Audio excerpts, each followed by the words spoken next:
Everyone, this is Om Kashyap, your biology faculty. स्वागत करते हैं आपके अपने YouTube channel, official YouTube channel the rate 5 पे। कल के क्लास में हम लोग जनन के बारे में पढ़ रहे थे। इसी कड़ी में हम लोग उसी को कंटिन्यू करेंगे, जनन के बारे में ही पढ़ेंगे कि कल के क्लास में हम लोग कुछ टर्म जाने थे, जीवन काल और कुछ जनन के बारे में, जनन की विशेषताएं।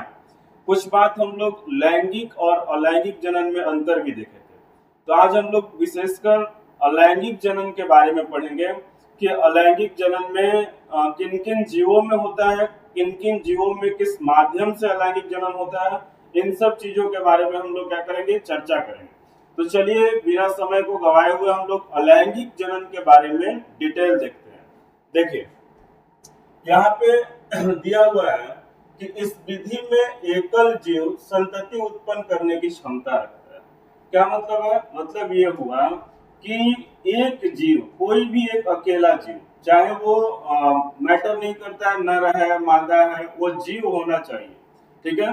वो अकेला जीव क्या करेगा, तो नए संतति को जन्म देने की क्षमता रखेगा।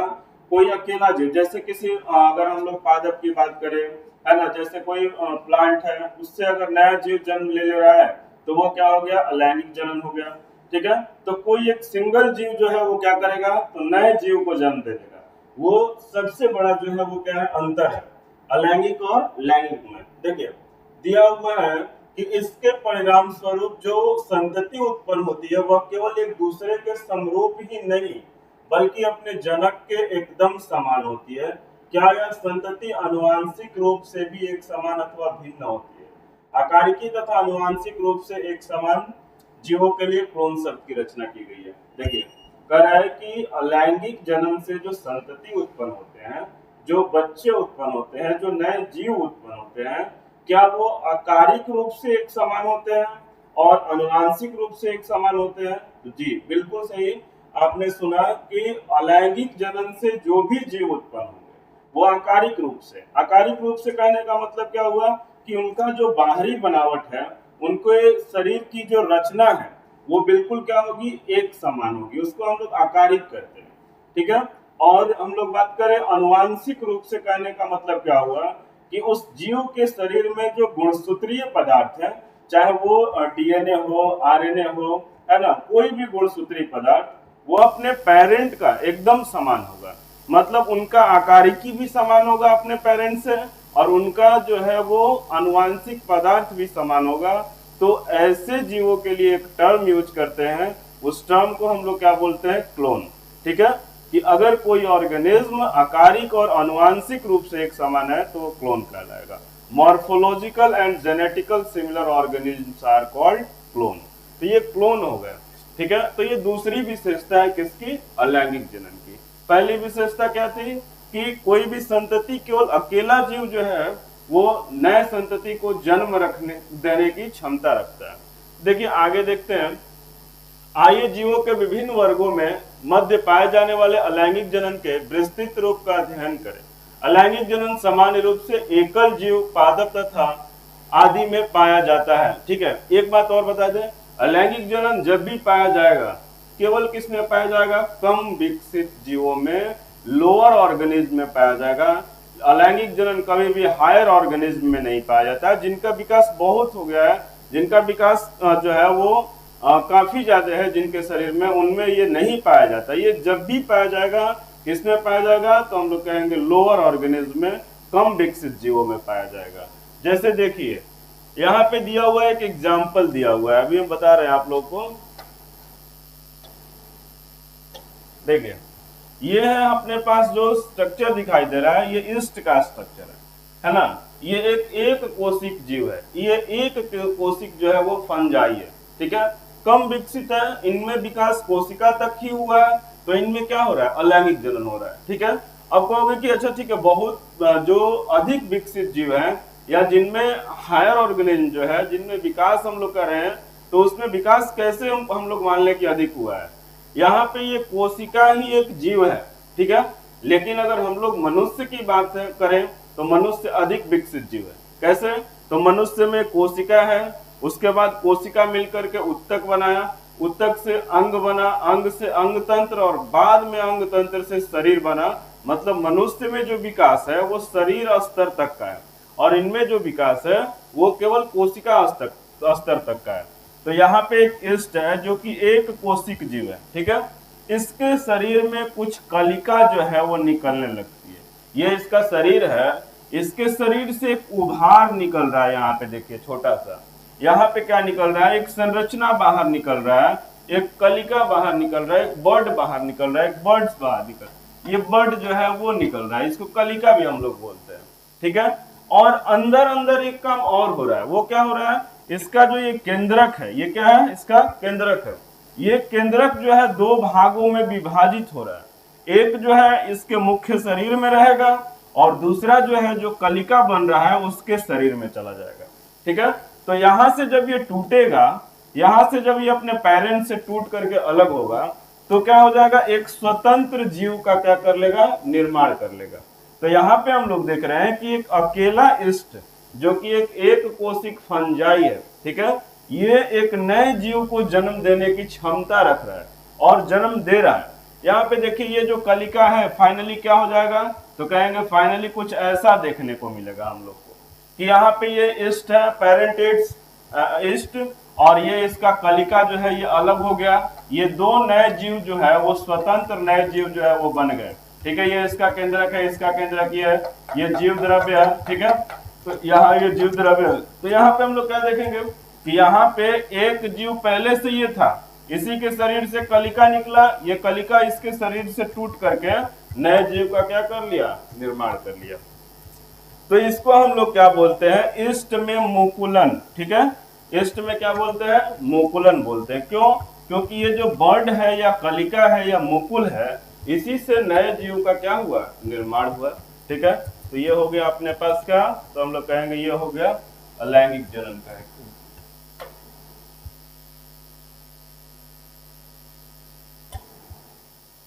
देखिए उसके बाद दिया हुआ है कि प्रोटिस्टा एवं मोनेरा में जनक कोशिका में दो में विभक्त होकर नए जीव को जन्म देती है। बहुत सारे जीवों में क्या होता है, तो कहेंगे कि एक जीव दो जीव में बदल जाता है, ठीक है। ये ईस्ट में खाली ये नहीं कह सकते कि एक ही कलिका निकलेगा, ठीक है।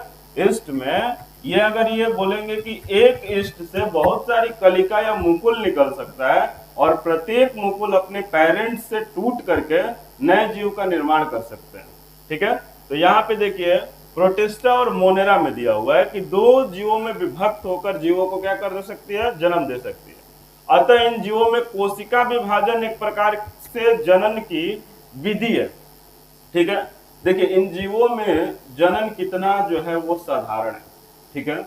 अगर बात करें अगर विकसित जीवों में जनन की, तो जनन बहुत जटिल प्रक्रिया है, लेकिन इन जीवों में जनन बहुत ही सामान्य प्रक्रिया है। एकमात्र कोशिका विभाजन जो है वो नए जीव को जन्म दे देता है, ठीक है। अगर मनुष्य में जनन की बात करें तो ये जो एकमात्र कोशिका से नए जीव का निर्माण हो रहा था, मनुष्य में लाखों करोड़ों कोशिका विभाजन होते हैं, तब जाकर के एक नए बच्चे का क्या होता है, निर्माण होता है, ठीक है। तो ये देखिए यहाँ पे इन जीवों में कोशिका विभाजन एक प्रकार से जनन की क्रिया विधि है। बहुत से एकल कोशिक जीव में द्विखंडन से उत्पन्न, अमीबा, पैरामीशियम, इन सब में क्या होता है, शरीर दो भागों में विभक्त हो जाता है, खंडित हो जाता है, टूट जाता है, और टूट करके दो नए जीव में क्या हो जाता है, बदल जाता है। तो इसको हम लोग द्विखंडन बोलते हैं। क्या बोलते हैं इसको, द्विखंडन बोलते हैं, ठीक है। इसको हम लोग क्या बोलते हैं, द्विखंडन। ये द्विखंडन है। देखिए ये खंडन का एक प्रकार है। खंडन का मतलब हुआ कि शरीर का खंडित होना, है ना। ये द्विखंडन भी हो सकता है, इसी को द्विविभाजन भी बोलते हैं, और बहुखंडन भी हो सकता है, मतलब दोनों हो सकता है। कैसा कैसा, तो हम लोग कहेंगे द्विखंडन, और दूसरा क्या हो सकता है, तो हम लोग कहेंगे बहुखंडन, दोनों हो सकता है, ठीक है। खंडन का मतलब टूटा, द्विखंडन मतलब दो भागों में टूटा। किसमें, अमीबा में, ठीक है। अमीबा में द्विखंडन और बहुखंडन दोनों होता है, ठीक है। अमीबा में द्विखंडन भी होता है, बहुखंडन भी होता है। मीन्स अमीबा का शरीर दो भागों में भी विभाजित होता है, और 2 से अधिक भागों में भी विभाजित होता है। चलिए इसको और आगे हम लोग देखते हैं।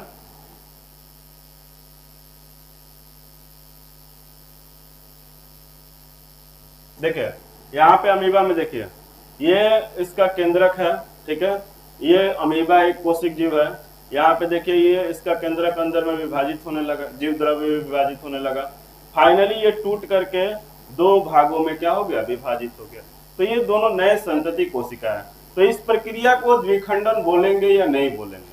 बोलेंगे। क्यों बोलेंगे? क्योंकि इसमें एक जीव जो है वो 2 नए जीव का क्या कर रहा है, निर्माण कर ले रहा है। चलिए आगे बढ़ते हैं। देखिए और कुछ डायग्राम अपने पास आ गया। जैसे ये डायग्राम जो दिया हुआ है क्लैडोफोरा, ये क्लैडोफोरा का डायग्राम है, ठीक है। क्लैडोफोरा में देखिएगा कि क्लैडोफोरा में क्या होता है कि क्लैडोफोरा में कुछ संरचना का निर्माण होता है, ठीक है। ये संरचना, ठीक है। इस संरचना को हम लोग क्या बोलते हैं, तो हम लोग कहेंगे बीजाणु बोलते हैं, ठीक है। ये संरचना जो है ये बीजाणु है, ठीक है। अब ये क्या होगा, ये एक बीजाणु थैली में बनेगा। ये जो दिख रहा है ये बीजाणु थैली है, ठीक। जब ये बीजाणु थैली फटेगा तो ये क्लैडोफोरा का जो स्पोर है या जो बीजाणु है ये क्या हो जाएगा, तो कहेंगे मुक्त हो जाएगा और मुक्त होकर के नए जीव का क्या कर लेगा, निर्माण कर लेगा। तो अलैंगिक जनन में एक अकेला जीव है ना अलग अलग विधियों से नए नए जीव का क्या करता है, निर्माण करता है। किसी में कलिका के माध्यम से 2 नए जीव बन जाते हैं, किसी में जीव का शरीर खुद ही 2 या 2 से अधिक भागों में विभाजित हो जाता है, तो किसी में बीजाणु का निर्माण होता है जो कि एक बीजाणु थैली में बनते हैं। जब ये बीजाणु थैली फटती है तो ये बीजाणु मुक्त होकर के और नए जीव का क्या कर लेते हैं, निर्माण कर लेते हैं। इसीलिए हम बोल रहे थे आप लोग को कि अलैंगिक जनन जो है एक बहुत ही सरल सरल और बहुत कम समय लेने वाली, बहुत कम ऊर्जा लेने वाली प्रक्रिया है, ठीक है। इसमें बहुत कम समय, बहुत कम ऊर्जा और यह एक सरल या साधारण प्रक्रिया है, ठीक है। अब देखिए एक और एग्जांपल इधर दिया हुआ है, ये है हाइड्रा। ये क्या है, ये हाइड्रा है, एक जलीय जीव है और ये साधारण जीव है, ठीक है। विकसित नहीं है, कम विकसित जीव है। तो ये हाइड्रा के ये टेंटिकल्स हैं, संस्पर्शक इनको बोलते हैं। इनसे ये क्या करता है, तो कहेंगे कि चीजों को जो है वो आभास करता है, फील करता है कि कौन सी चीजें कहाँ है, मतलब सेंसेशन का ये काम करता है। यहाँ पे देखिएगा कि हाइड्रा का ये शरीर है, ठीक। अब क्या हो रहा है, ये हाइड्रा का मुख है, ठीक। अब क्या हो रहा है कि हाइड्रा के शरीर से कुछ संरचना बाहर निकल रही है, ठीक है। कुछ संरचना बाहर निकल रही है, देखिए संरचना है। इस संरचना को हम लोग कलिका बोल रहे हैं, ठीक है। बाद में क्या होगा कि यही कलिका जो है इस हाइड्रा के शरीर से टूट करके नए हाइड्रा का निर्माण कर लेगी, ठीक है। तो इसको हम लोग क्या बोलते हैं, हाइड्रा में मुकुलन, ठीक है। ये कलिका या मुकुल जिस प्रकार हम लोग ईस्ट में देखे थे अभी कि ईस्ट में भी ऐसा ही मुकुल ही बनता है, वैसे ही हाइड्रा में एक संरचना बाहर निकलती है जो संरचना टूट करके नए ईस्ट का क्या कर देती है, निर्माण कर लेती है। चलिए तो आगे और बढ़ते हैं। इसमें कौन कौन सा मेथड्स दिया हुआ है और कौन कौन से जीवों में अलैंगिक जनन दिया हुआ है, देखिए। अब देखिए और एक चीज देख लीजिए कि यहाँ पे पेनिसिलियम की कोनिडिया है, ठीक है। ये पेनिसिलियम की कोनिडिया दिया हुआ है। इसमें एक चीज दिखा रहा हूं, देखिए यहाँ पे ये जो झाड़ू की तरह स्ट्रक्चर दिख रहा है, ये इस तरह से ये पेनिसिलियम है। ये कौन सा स्ट्रक्चर है, तो कहेंगे पेनिसिलियम, ठीक है, जिसके बारे में आपने सुना होगा। तो देखिए इसमें क्या होता है, ये गोल गोल स्ट्रक्चर ऊपर में, ये जो झाड़ू के ऊपर में जो स्ट्रक्चर बन रहा है, ये गोल गोल स्ट्रक्चर का निर्माण होता है, ठीक है। ये एक कोशिक स्ट्रक्चर है जिन स्ट्रक्चर को हम लोग कोनिडिया बोलते हैं, ये स्ट्रक्चर, ठीक है। बाद में क्या होगा कि इनके शरीर से ये जो कोनिडिया है ये क्या होता है, तो टूट करके और नीचे गिरता है, ठीक है।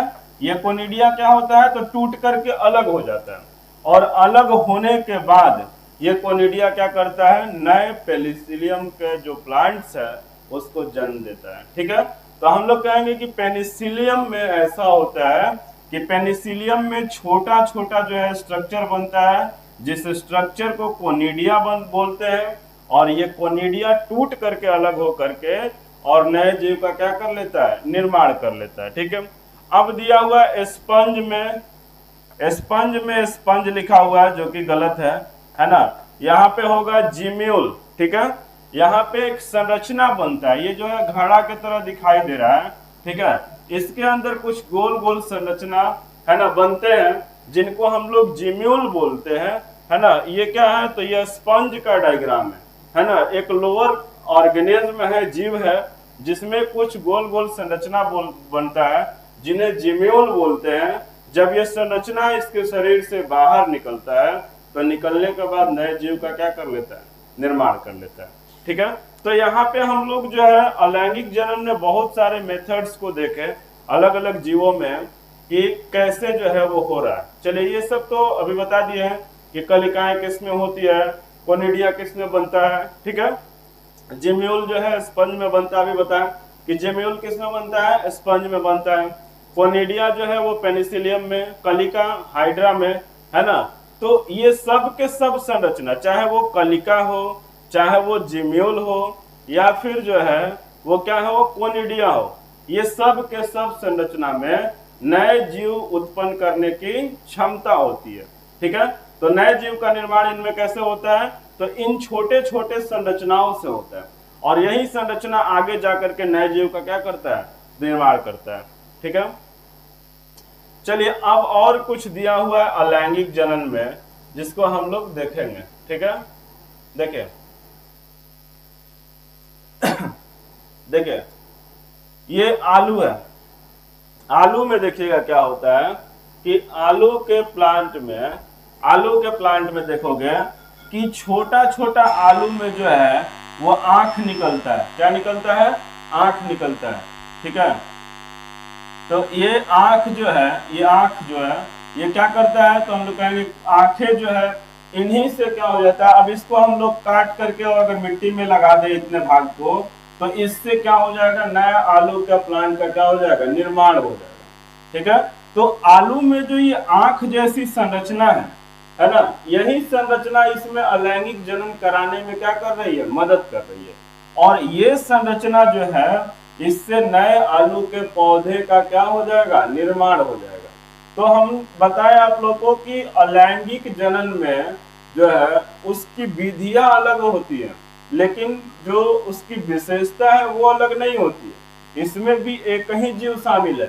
ठीक है, और इससे भी जो है वो जिस जीव का निर्माण हो रहा है वो आकारिकी और आनुवांशिक रूप से एक समान है। ठीक है, तो आप लोग बताइए कि अभी तक जो हम लोग पढ़ रहे हैं उसमें किसी को कोई प्रॉब्लम, हम थोड़ा कमेंट बॉक्स चेक कर लेते हैं।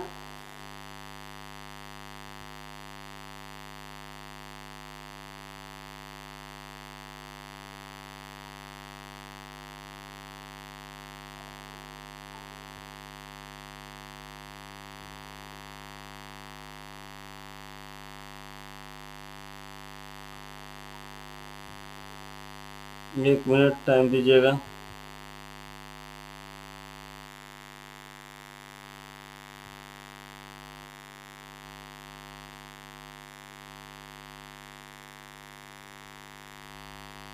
चलिए ठीक है, तो यहाँ पे, यहाँ तक किसी को कोई डाउट, डाउट तो नहीं है किसी बच्चों को किसी प्रकार का। चलिए आगे बढ़ते हैं। देखिए यहाँ पे जो दिख रहा है, तो ये क्या है, तो हम लोग कहेंगे ये आलू में एक संरचना आंख है, अंकुरणशील आंख कलिका। ये देखिए यहाँ पे दिया हुआ है, यही आंख कलिका धीरे धीरे अंकुरित होने लगती है, तो इसको हम लोग अंकुरणशील जो है आंख कलिका बोलते हैं, और इसी से नए प्लांट की क्या होती है, निर्माण होती है। ठीक है, अब देखिए अदरक में जो है, अदरक का जो प्लांट है,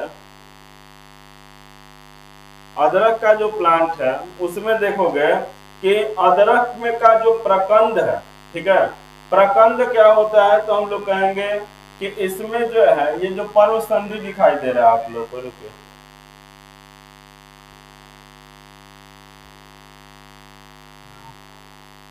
हाँ, यहाँ पे जो है वो क्या है, तो हम लोग कहेंगे इससे कुछ संरचना इस तरह से निकलती है, इसी से क्या होता है, नए जीव का निर्माण होता है। ठीक है, तो अदरक में है। वैसे ही अगर देखें तो अगेव में भी ऐसा ही होता है।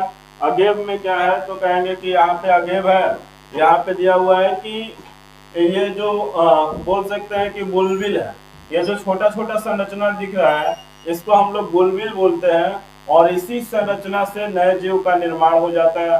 ठीक है,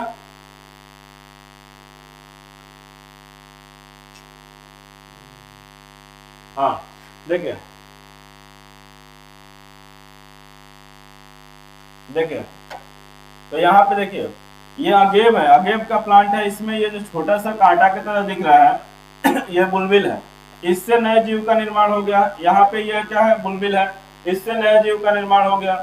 यहाँ पे ब्रायोफाइलम का प्लांट है जिसको पत्थर चट्टा बोलते हैं। इसमें क्या होता है कि जो पत्तियां होती हैं, पत्तियां के जो किनारों पे क्या होता है, छोटा छोटा पौधा निकलने लगता है, पौधा जैसा संरचना जो है वो निकलने लगता है, और यहीं से ये टूट करके कहाँ गिरता है, तो मृदा में, और मृदा में गिरने के बाद ये नए प्लांट को क्या करता है, ब्रायोफाइलम के नए पौधा का क्या कर लेता है, निर्माण कर लेता है।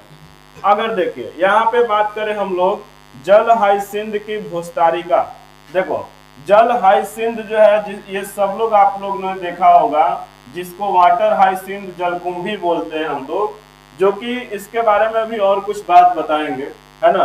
तो देखिए ये जो जलकुंभी है, इसमें जो ये पाइप की तरह संरचना दिखाई दे रहा है, इसको भूस्तारिका बोलते हैं, इसको इंग्लिश में हम लोग ऑफसेट बोलते हैं। और ये जो ऑफसेट है ये बड़ा ही खतरनाक संरचना है। ठीक है, इसलिए खतरनाक संरचना है कि अगर हमारे जलाशयों में, और इसकी जड़ देखिए, ये इसका जड़ है ना, जितने भी वाटर प्लांट होते हैं उनकी जड़ जो है वो बहुत ज्यादा विस्तृत रूप से फैली हुई नहीं होती है, बहुत कम फैली हुई होती है। तो यहाँ पे इसका जड़ है। अगर हम लोग बात करें कि इसमें जो भूस्तारिका है, ये भूस्तारिका या ऑफसेट जो है, इसी से नए हाइसिंथ प्लांट का क्या होता है, निर्माण कर लेता है।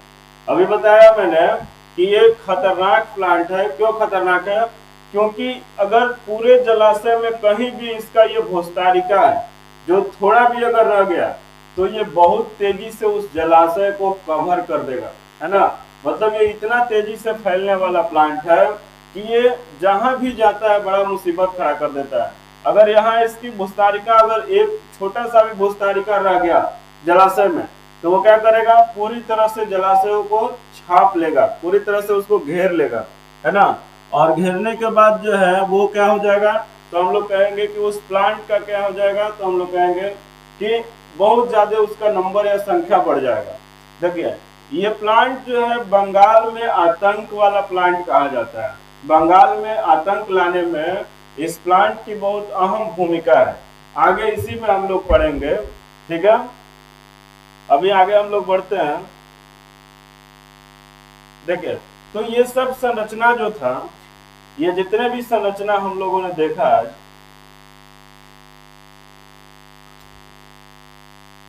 देखिए ये जितना भी संरचना हम लोगों ने देखा, ये संरचना, ये सब संरचना, ठीक है, ये सब संरचना जो है, ये सब के सब जो है अलैंगिक संरचना है, और इनसे नए जीव का निर्माण होता है।